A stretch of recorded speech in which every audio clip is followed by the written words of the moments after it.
কিরে লাট সাহেবের বেটা, এতখানে ঘুম ভাঙলো নাকি? তোমার বৌমার জ্বালায় কি সারা রাত ঘুমোতে পেয়েছি আমি? সারা রাত তো আমাকে খেঁচিয়ে মেরেছে।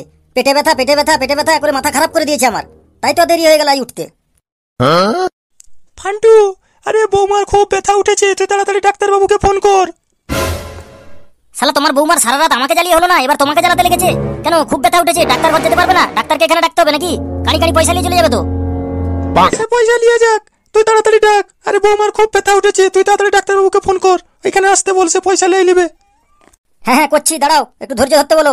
ওর ব্যথা উঠেছে বলে কি ডাক্তারের ব্যথা উঠে গেছে নাকি? ডাক্তারকে ফোন করবো, ওর হাতে যদি সময় থাকে তাহলে আসবে, নাহলে দেরি হবে আসতে। আবার কি? আরে এই হারামজাদা, তোর কি গায়ে মানুষের চাল আছে না নেই? বৌমার কষ্ট হচ্ছে তবেই তো সে বলছে। সে কি তোর সঙ্গে মজা করছে নাকি? তাড়াতাড়ি ডাক্তারকে ফোন কর। তখন কুরকুর করছিল, তখন বিয়ে করে নিয়ে চলে আসছিস, এখন গাজাল হলে চলবে? ফোন কর তাড়াতাড়ি। হ্যালো ডাক্তারবাবু, আরে আমি ফান্টু বলছি। আরে আমার ওয়াইফের খুব ব্যথা উঠেছে, আরে আপনাকে এক্ষুনি আসতে হবে। না না, ও যেতে পারবে না, ও যেতে পারবে না, প্রচুর ব্যথা উঠেছে, ওকে নিয়ে যাওয়া অসম্ভব। আপনি একটু চলে আসুন কষ্ট করে। না না যাই, বৌমার কেমন কন্ডিশনটা আছে একবার দেখে আসি যাই। আর তুই হচ্ছিস স্বামী নামে কলঙ্ক রে। তোর গায়ে মানুষের ছাল নেই, তোর গায়ে গন্ডার ছাল। তা না হলে এই সময় বইয়ের কাছে থাকা কতটা দরকার। বইয়ের কাছে থাকার জায়গায় তুই বাইরে বসে আছিস। ছি, তখন কুরকুর করছিল, বিয়ে করে নিয়েছিস, আর আজকে গাজালা হচ্ছিস। দেখ কেমন লাগে।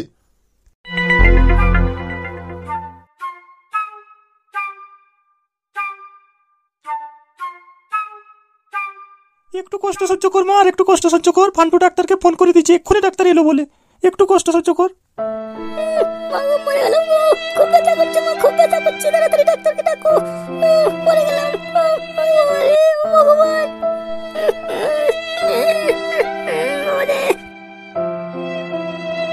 বৌমা কেমন আছো? খুব ব্যথা হচ্ছে নাকি? আরে চিন্তা করো না, চিন্তা করো না, ফান্টু এইমাত্র ডাক্তারকে ফোন করে দিয়েছে, ডাক্তার এলো বলে এক্ষুনি চলে আসবে। আর গিন্নি, তুমি এখন বৌমাকে ছেড়ে যেও না, ডাক্তার আসা অব্দি তুমি বৌমার কাছেই থাকো, বুঝলে? বৌমার এখন কি অসুবিধা হয় না হয় তুমি একটু দেখো। আর আমাদের ছেলে ওটা গাড়োর, ওর গায়ে কোনো মানুষের ছাল নেই, গন্ডারের ছাল রয়েছে। এই সময় বইয়ের সামনে থাকাটা কতটা দরকার, ও বাইরে বসে রয়েছে। ছি করো। বাবা, আপনার ছেলেকে কিছু বলেন না, ও যা করছে করুক, ও যেটা ভালো লাগে করুক। ওই করে করেই তো ছেলেটা অধঃপতনে গেছে। এতদিন তোমার শাশুড়ি অধঃপতনে পাঠিয়েছে, যেটুকু বাকি ছিল সেটুকু তুমি আসার পর পাঠাচ্ছ। কি আর করবো বলো, যা কপালে আছে তাই হবে। তোমরা যে ওই ছেলের মধ্যে কি দেখেছো ভগবানই জানে। আরে মেনসে, তোর তো চারকাল পেরিয়ে এক কালে ঠেকেছে, এক পা চিতায় এক পা বাড়িতে, কোন মুহূর্তে আরেক পাও চিতায় উঠে যাবে, তখন আমাকে কে দেখবে? তখন ওই ছেলেই দেখবে, বুঝলি? বুড়ো বাম কথা করে। কেন গো গিন্নি, আমি বুড়ো হয়ে গেছি বলে আমার কি কোনো দাম নেই? আমি কি বুড়ো গাই নাকি যে দুধ দিতে পারছি না বলে আমার কোনো দাম নেই? সারা জীবনটাই তো দুয়ে দুধটা শেষ করে দিয়েছো, এখন আর পাবে কোথায়? আরে মেনসে, তোর আবার দুধ কোথায় পাবো রে যে তোর দুধ দুইব? সারা জীবনটাই তো নুন ভাত খাইয়ে বাঁচিয়ে রেখেছিস, আর গিফটে চোদা বুড়ো আবার বলছে ওর নাকি দুধ দুয়ে, আমি দুধ দুয়ে নিয়েছি সব। নেহাতি বৌমারাই শরীরটা খারাপ তাই বেঁচে গেলি, নাহলে ওই ল্যাবড়া ময়রার দোকানে নিয়ে গিয়ে এত মিষ্টি খাওয়াতাম আর এত দুধের দই খাওয়াতাম, দেখতিস পেট ফেটে যেত। ওই বৌমার সাথে তখন তোকেও ডাক্তার দেখাতে নিয়ে যেতে হতো, বুঝলি? বেঁচে গেলি তুই, যা। গিফটে চোদা বুড়ো, তুই যে কত হার গিফটে সে আমি জানি, আমার থেকে ভালো কেউ জানে না। আবার বলছে ল্যাবড়া ময়রার দোকানে নিয়ে গিয়ে পেট ভরে মিষ্টি খাওয়াবে, আবার দুধের দই খাওয়াবে। শুধু মিষ্টিটাই খেতে পেলাম না আজ পর্যন্ত। ওই তো বলেছিলি ফুলসজ্জার রাতে একবার বলেছিলি ল্যাবড়া ময়রার দোকান থেকে মিষ্টি নিয়ে এসে খাওয়াবো, সে মিষ্টি আজও আসছে। আর আজকে আবার বললি এইটা বোধহয় তুই মরার পরে আসবে।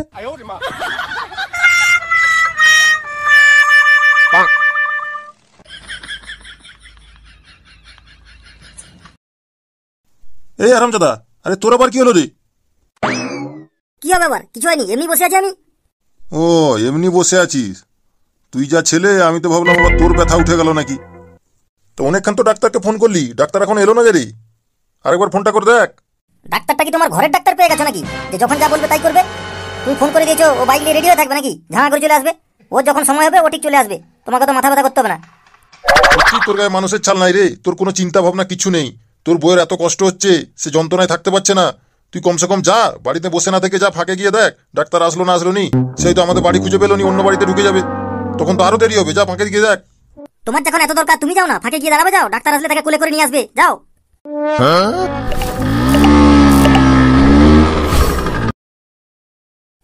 সেই তো, এটাই মনে হচ্ছে ফান্টুদের বাড়ি, কিন্তু এখানে তো কাউকে কোথাও দেখতেও পাচ্ছি না যে কাউকে জিজ্ঞেস করবো। আরে রোগীরও তো এমার্জেন্সি, যাই দেখি এই সামনের বাড়িতে ঢুকে দেখি, যদি ফান্টুদের বাড়ি হয় তাহলে খুবই ভালো, নাহলে ও বাড়িটাতে চিনিয়ে দেবে আমাকে ফান্টুদের বাড়ি কোনটা। যাই যাই তাড়াতাড়ি যাই। বলছি এটা কি ফান্টুদের বাড়ি? ও ডাক্তারবাবু, আরে আসুন আসুন, হ্যাঁ এটা তো আমাদেরই বাড়ি, আমি তো আপনাকে একটু আগে ফোন করেছিলাম। আরে আপনি এত দেরি করলেন কেন? আসুন আসুন তাড়াতাড়ি আসুন। যাক তাহলে ঠিক বাড়িতেই আমি এসেছি। আরে ডাক্তারবাবু, আরে আপনি দয়া করে একটু তাড়াতাড়ি যান, বৌমা খুব কষ্ট পাচ্ছে, তাড়াতাড়ি যান প্লিজ। হ্যাঁ হ্যাঁ আমি এখনই যাচ্ছি। আর পেশেন্ট কোথায় আছে আমাকে নিয়ে চলুন। আসুন ডাক্তারবাবু, আমি আপনাকে নিয়ে যাচ্ছি, আসুন। বাবা, আরে গন্ডারের চামড়ার এখন আবার তো দরদ উদলে পড়ছে।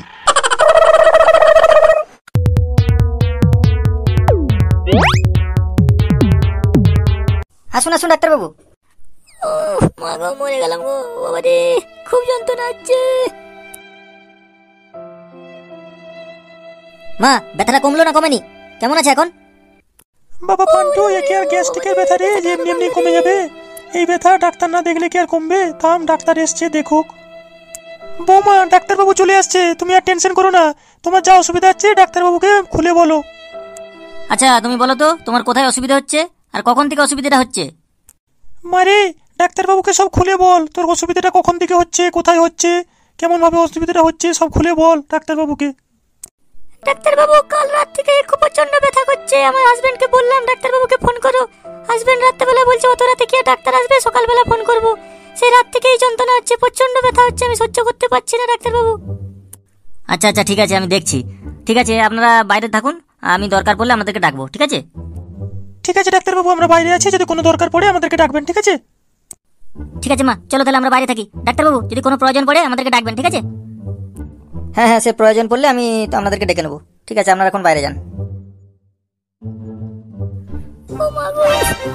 মরে গেলাম গো। আচ্ছা রাত্রি কটার থেকে তোমার ব্যথাটা উঠেছে?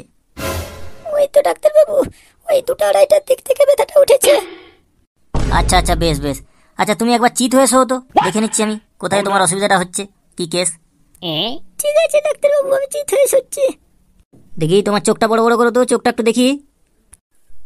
আচ্ছা ঠিক আছে ঠিক আছে, বেশ দাঁড়াও আরেকবার দেখে নিচ্ছি ভালো করে একটু। আচ্ছা তোমার তলপেটের নিচেটা ব্যথা করছে না, প্রচন্ড যন্ত্রণা করছে, তাই তো? প্রচন্ড যন্ত্রণা করছে। আমি তোমাকে চেক আপ করার পর যেটা বুঝতে পারছি, তোমার তো ডেলিভারির সময় হয়ে গেছে, তোমাকে এই মুহূর্তে ডেলিভারি করতে হবে, নাহলে কিন্তু বড় কিছু একটা ঘটে যেতে পারে। দাঁড়াও তোমার স্বামীকে ডাকি, একবার স্বামীর সাথে কথা বলি, কি বলে দেখি। ফান্টু মশাই, একবার ভিতরে আসুন। হ্যাঁ ডাক্তারবাবু বলুন, কি হয়েছে? দেখুন আপনাকে এই জন্য ডাকলাম যে আপনার স্ত্রীর যা কন্ডিশন আমি দেখলাম, একে কিন্তু এই মুহূর্তে ডেলিভারি করতে হবে, নাহলে কিন্তু বড়সড় কিছু একটা ঘটে যেতে পারে, ঠিক আছে? এবার আপনারা ডিসিশন নিন, দিয়ে আমাকে জানান। আরে ডাক্তারবাবু, আরে অত কিছু ডিসিশন নেওয়ার কিছু নেই, আরে আপনার যেটা করতে ভালো লাগবে সেটা করে নিন। লেগে পড়ুন, আপনি লেগে পড়ুন, তাড়াতাড়ি লেগে পড়ুন। ঠিক আছে, আপনি এখন বাইরে যান, আর আমাকে ছোট একটা গামলাতে করে আমাকে একটু গরম জল এনে দিন, ঠিক আছে? তাড়াতাড়ি। ঠিক আছে ডাক্তারবাবু, আমি এখন এনে দিচ্ছি। এই রে, আমি তোমার বাক্সের চাবিটা আনতে ভুলে গেছি। এ বাবা, এবার কি হবে? এদিকে রুগীর কন্ডিশনও খারাপ, কি করবো আমি এখন? আমার চাবিটা তো আমার জাঙ্গিয়ার পকেটে রয়ে গেছে। আরে ফান্টু বাবু, আরে আপনি জল পরে আনবেন, এখানে একবার তাড়াতাড়ি শুনে যান।